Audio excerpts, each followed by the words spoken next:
ಧಾರವಾಡದಲ್ಲಿ ಉದ್ಯೋಗಾಕಾಂಕ್ಷಿ ಯುವತಿಯೊಬ್ಬರು ಆತ್ಮಹತ್ಯೆಗೆ ಶರಣಾಗಿದ್ದಾರೆ. ನೇಮಕಾತಿಗಳು ಆಗ್ತಿಲ್ಲ ಅಂತ ಮನನೊಂದು ಸೂಸೈಡ್ ಮಾಡಿಕೊಂಡಿದ್ರು.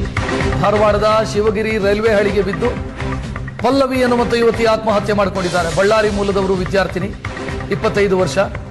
4 ವರ್ಷಗಳಿಂದ ಪರೀಕ್ಷೆಗೆ ತಯಾರಿ ಮಾಡ್ತಾ ಇದ್ರು. ಮೊನ್ನೆ ಧಾರವಾಡದಲ್ಲಿ ಒಂದು ಪ್ರತಿಭಟನೆ ಆಯಿತು. ಆ ಪ್ರತಿಭಟನೆಯಲ್ಲೂ ಕೂಡ ಪಲ್ಲವಿ ಅವರು ಭಾಗಿಯಾಗಿದ್ದರು. ರಾಜ್ಯ ಸರ್ಕಾರ ನೇಮಕ ಪ್ರಕ್ರಿಯೆಗಳನ್ನ ಕಳೆದ ಹಲವು ತಿಂಗಳುಗಳಿಂದ ನಡೆಸ್ತಾ ಇಲ್ಲ ಅಂತ ಮನನೊಂದು ಅವರು ಆತ್ಮಹತ್ಯೆಗೆ ಶರಣಾಗಿರೋದು. ಮೊನ್ನೆ ಒಂದು ಸೆನ್ಸಿ ಪ್ರತಿಭಟನೆ ಆಯಿತು ಧಾರವಾಡದಲ್ಲಿ. ಆ ಪ್ರತಿಭಟನೆಯಲ್ಲಿ ಪಲ್ಲವಿ ಅವರು ಕೂಡ ಭಾಗಿಯಾಗಿದ್ರು. ರಾಜ್ಯ ಸರ್ಕಾರ ಕಾರಣಗಳನ್ನ ಕೊಟ್ಟು ನೇಮಕ ಪ್ರಕ್ರಿಯೆಗಳನ್ನ ಮಾಡ್ತಾ ಇಲ್ಲ, ಅದು ಒಳ ಮೀಸಲಾತಿ ಅಂತ ಇನ್ನೇನೇನೋ ಕಾರಣಗಳನ್ನ ಕೊಟ್ಟು ನೇಮಕ ಪ್ರಕ್ರಿಯೆಗಳನ್ನ ಮಾಡ್ತಾ ಇಲ್ಲ ಅಂತ ಮನನೊಂದು ಪಲ್ಲವಿಯವರು ಆತ್ಮಹತ್ಯೆ ಮಾಡಿಕೊಂಡಿದ್ರು. ರೈಲ್ವೆ ಹಳಿಗೆ ಬಿದ್ದು ಆತ್ಮಹತ್ಯೆಯನ್ನು ಮಾಡಿಕೊಂಡಿದ್ರು. ಇನ್ನು ಬಿಕಾಂ ಮುಗಿಸಿ ಸ್ಪರ್ಧಾತ್ಮಕ ಪರೀಕ್ಷೆಗೆ ಓದೋದಕ್ಕೆ ಅಂತ ಬಂದಿದ್ರು ಪಲ್ಲವಿ. ಧಾರವಾಡದ ಶಿವಗಿರಿ ರೈಲ್ವೆ ಟ್ರ್ಯಾಕ್ಗೆ ಬಿದ್ದು ಪಲ್ಲವಿ ಆತ್ಮಹತ್ಯೆ ಮಾಡಿಕೊಂಡಿದ್ದಾರೆ. ಕಾನ್ಸ್ಟೇಬಲ್ ದೈಹಿಕ ಪರೀಕ್ಷೆಯಲ್ಲಿ ಪಲ್ಲವಿ ಪಾಸ್ ಆಗಿದ್ರಂತೆ.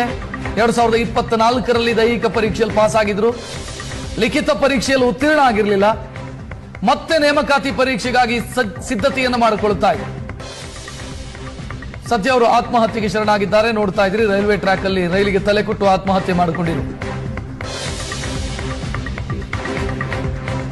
ರಾಜ್ಯದಲ್ಲಿ ಉದ್ಯೋಗ ಅವಕಾಶಗಳಿಗೆ ಅಂದ್ರೆ ಸರಿಯಾದಂತಹ ನೇಮಕಾತಿಗಳು ಆಗ್ತಾ ಇಲ್ಲ ಅಂತೇಳಿ ಸಾಕಷ್ಟು ಬಾರಿ ಪ್ರತಿಭಟನೆಯನ್ನ ಮಾಡ್ತಾ ಇದ್ರು. ಅಂದ್ರೆ ಇವತ್ತು ಧಾರವಾಡದಲ್ಲಿ ಯುವತಿ ಒಬ್ಬಳು ಸದ್ಯ ಈಗ ರೈಲ್ವೆ ಹಳಿಗೆ ಬಿದ್ದು ಸಾವನ್ನಪ್ಪಿರುತ್ತದೆ. ಪ್ರಮುಖವಾಗಿ ನಮ್ಮ ಜೊತೆಗೆ ಕಾಂತ್ ಕುಮಾರ್ ಇದ್ದಾರೆ, ಅವ್ರನ್ನ ಮಾತಾಡ್ಸೋಣ.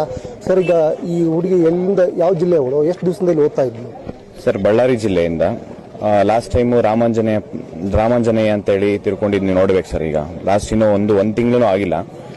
ಅಷ್ಟರೊಳಗಡೆ ಸೇಮು ಅವ್ರು ಒಂದೇ ಊರು, ಈ ಹುಡುಗಿನೂ ಒಂದೇ ಊರು.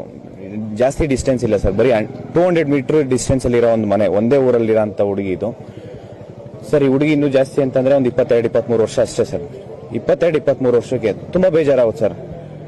ಯಾಕೆಂದ್ರೆ ನಾವು ಯುವಕರಿಗೆ ಯಾಕೆ ಇಷ್ಟು ನೆಗೆಟಿವ್ ಆಗಿ ಯೋಚನೆ ಮಾಡ್ತಿದ್ದಾರೆ, ಮತ್ತೆ ಇಷ್ಟು ಅರ್ಜೆನ್ಸಿ, ಮತ್ತೆ ಸರ್ಕಾರನೂ ಅಷ್ಟೇ ಸರ್ ಸ್ವಲ್ಪ ಸೀರಿಯಸ್ ಆಗಿ ತಗೊಬೇಕು ಸ್ಟೂಡೆಂಟ್ಸ್ ಪರವಾಗಿ. ನಾನು ನಿನ್ನೆ ಮಾನ್ಯ ಮುಖ್ಯಮಂತ್ರಿ ಸಿದ್ದರಾಮಯ್ಯ ಸರ್ಗೆ ಭೇಟಿ ಮಾಡಿದ್ದೀನಿ. ಅಲ್ಲೂ ಅಷ್ಟೇ ಅವ್ರಿಗೆ ಹೇಳಿದಾಗ ತುಂಬಾ ಸಮಸ್ಯೆಗಳನ್ನ, ಎಲ್ಲಾ ಸಮಸ್ಯೆಗಳನ್ನ ಕುತ್ಕೊಂಡು ಕೇಳಿದ್ರು ಸರ್ ಪಾಪ. ಅಂದ್ರೆ ಈಗ ನೆಕ್ಸ್ಟ್ ಜನವರಿಯಿಂದ ಸುಮಾರು 56,000 ಪೋಸ್ಟ್ ಕಾಲ್ ಮಾಡ್ತೀನಿ ಅಂತ ಹೇಳ್ತಿದ್ದಾರೆ. ಬಟ್ ಅದ್ರೊಳಗಡೆ ಸ್ಟೂಡೆಂಟ್ಸಿಗೆ ಸ್ವಲ್ಪ ಅವರಿಗೆ ಫ್ಯಾಮಿಲಿ ಪ್ರೆಷರು, ಮತ್ತೆ ಈ ಸೋಷಿಯಲ್ ಪ್ರೆಷರು, ಸಮಾಜದಲ್ಲಿ ಸರ್ 1 ವರ್ಷ 2 ವರ್ಷ ಆದ್ರೆ ಏನೋ ಹೇಳ್ಬೋದು ಸರ್. ಸುಮಾರು 5-6 ವರ್ಷಗಳಿಂದ ಇಲ್ಲಿ ಲಕ್ಷಾಂತರ ವಿದ್ಯಾರ್ಥಿಗಳು ಓದ್ತಾ ಇದ್ದಾರೆ. ಓನ್ಲಿ ಬಿಕಾಸ್ ಏನಂದ್ರೆ ನೋಟಿಫಿಕೇಶನ್ಸ್ ಆಗ್ತಾ ಇಲ್ಲ ಅಂತ ಹೇಳಿ ಅದೊಂದು ರೀಸನ್. ಮತ್ತೆ ಫ್ಯಾಮಿಲಿ ರೀಸನ್ ಏನಂತ ಮೇಜರ್ ಇಲ್ಲ ಸರ್. ಯಾಕೆಂದ್ರೆ correct time to time notifications ಆಗ್ತಾ ಇದ್ರೆ. ಇದು ಈವರೆಗಿನ ಪ್ರಮುಖ ಸುದ್ದಿ. ನೇರ ದಿಟ್ಟ